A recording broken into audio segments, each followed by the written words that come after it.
So a little about me, my name's Toni, and I grew up with a really strict dad. And with a strict dad, it's kind of like, if you have fun yesterday, don't expect to have fun tomorrow.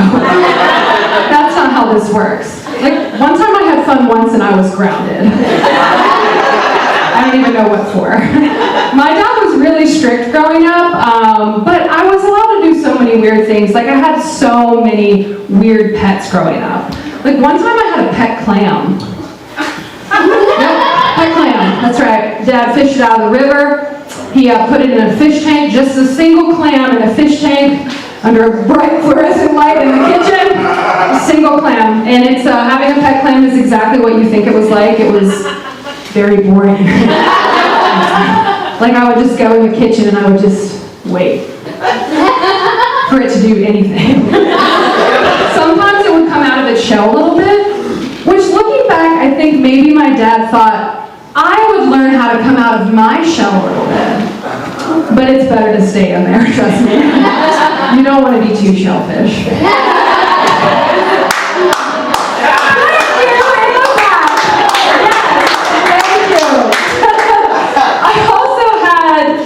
Growing up, I raised different groundhogs. The last one we had was a rescue. Like, he was outside. We just rescued him by bringing him inside. Groundhogs are great. They are a lot like cats in a lot of ways if you've never been around them. They can purr. They have their own way of purring, just like a cat. And groundhogs can also whistle. You probably know that cats don't whistle. I mean, I didn't have to tell you that, but if they did whistle, they'd be like, "Hey, idiot. Bowl's empty." Again.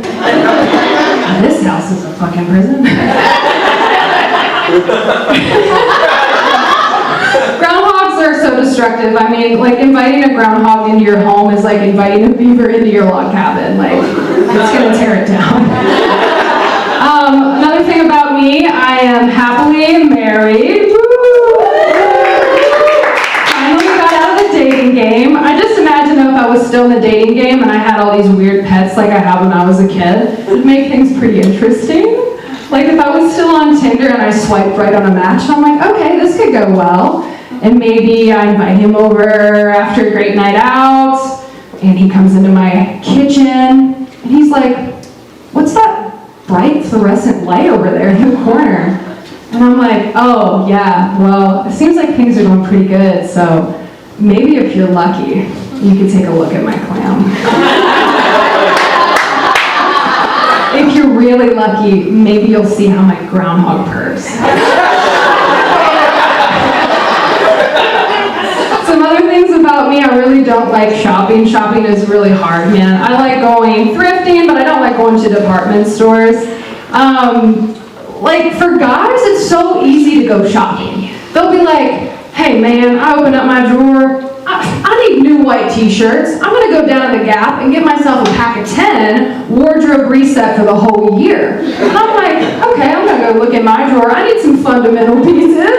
Okay, maybe I need some white t-shirts too. So we get in the car, go down to the Gap. He's in and out in 5 minutes, clothing shopping done for the year. Congratulations. I'm like, I'm gonna go look at the white t-shirts in the women's section. But you get over there with the women's white t-shirts and there's just stupid slogans on everything. You can't get a t-shirt without one, like, "Wine Mommy." Okay, that's your whole identity. Wine and being a mom. Mascara and coffee. Okay. Two things women like, apparently. We'll throw it on a t-shirt. I like the ones that say pink. It's a white t-shirt.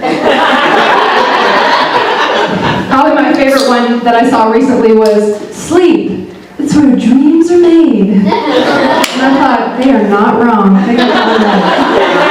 I bought them all. I had to stock up, I really like vintage clothing. Another thing about me, I love fine vintage. I like vintage clothing, vintage fashion, not vintage values. Amen.